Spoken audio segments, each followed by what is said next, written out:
ikiwa katika maadili sahihi ya dini ya Allah subhanahu wa ta'ala, tukathibitisha kwa maneno ya Bwana Mtume Muhammad sallallahu alayhi wasallam aliposema, kullu mauludin yuladu ala fitra, illa kinachozaliwa huzaliwa katika fitra na maumbile na desturi na mila ya Kiislamu, ambayo ni tabia mzuri na mienendo mizuri ya kumtambua Allah subhanahu. Leo tukiendelea na kipindi chetu cha namba 2, baada ya kujua ni amana imetoka kwa Allah na kujua kama iko safi, Allah subhanahu wa ta'ala anatakaje katika amana hii? Allah subhanahu wa ta'ala anataka sisi wazazi tufanye nini katika amana hii? Tutachukua aya moja iliyopo katika suratul Nisaa, aya ya 11. Allah subhanahu wa ta'ala aliposema, yusikumullahu fi auladikum, Allah anawahusieni kwa watoto wenu kuwafanyia nini? Allah subhanahu wa ta'ala anataka tufanye nini kwa watoto wetu? Mbona anatoa wasia kama huu?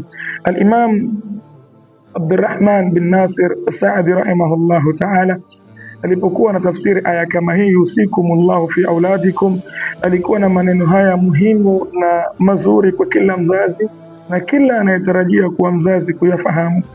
Alipokuwa anatafsiri aya hii ya 11, yusikumullahu fi auladikum, akasema, ay auladikum ya ma'shara alwalidin, indakum wada'i'un qad wasakumullahu alayhim, watoto wenu enyi wazazi, hakika mna amana mzito ambayo kwamba amewahusieni nyinyi Allah subhanahu wa ta'ala, litaqumu bimasalihihim ad-diniyya wad-dunyawiyya, ili kila mzazi aweze kusimama na maslahi ya kumtengenezea mtoto wake maslahi ya kidini na ya kidunia.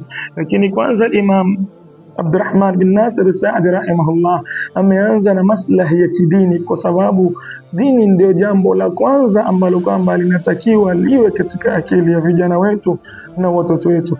Dini ndio jambo kubwa ambalo kwamba litaenda kumrekebisha yule kijana na kuwa katika mipaka ya sawa, kisha baadaye ndio yaangaliwe maslahi ya kidunia.